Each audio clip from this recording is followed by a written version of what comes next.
నీ దీవెనకై జీవము కలిగిన దేవుని వాక్కు. సామెతల గ్రంథము 3వ అధ్యాయము 23వ వచనంలో, జ్ఞాని అయిన సొలొమోను చేత పరిశుద్ధాత్ముడు ప్రేరేపించి వ్రాయించిన మాట, నీ మార్గమున నీవు సురక్షితముగా నడిచెదవు అని. ఆ వాక్యంలో ముందుగా అప్పుడు అనే మాటను మనం చూస్తాం. ఎప్పుడు?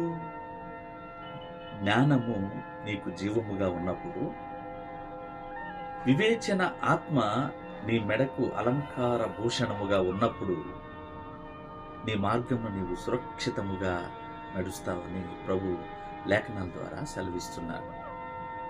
ఎమ్మాయి మార్గములో ఇద్దరు శిష్యులు ప్రభు లేడని, ప్రభు ఇక రాడని, ఈ లోకపు వాటిలో అయోమయ అల్లకల్లోల పరిస్థితుల్లో వారు కృంగిపోయి ఏవేవో పిచ్చాపాటి మాట్లాడుకుంటూ వెళ్ళిపోతూ ఉండగా వారి మధ్యన ప్రభు వచ్చారు.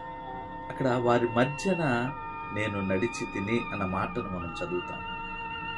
వారు ఏవో మాట్లాడుకుంటూ వెళ్ళిపోతూ ఉంటే వారి మధ్యలోకి ప్రభు వచ్చి వారి మధ్యన నేను నడిచేదను, వారి మధ్యనకు వచ్చి వారితో జ్ఞానయుక్తమైన మాటలను మాట్లాడి వారిని సరైన మార్గంలో నడిపించి వివేచన ఆత్మను వారికిచ్చి అద్భుతమైన మార్గముగా వారిని మలచి వారి మార్గంలోనే వారికి సురక్షిత మార్గాన్ని ఏర్పరిచిన దేవుడు.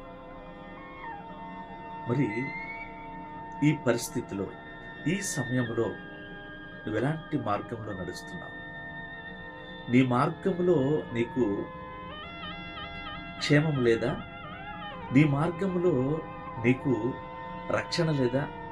నీ మార్గంలో నీవు ఎటు పయనించాలో అర్థం కావడం లేదా? అయితే ఇదిగో ఈ దీవెనకరమైన మాటను విను.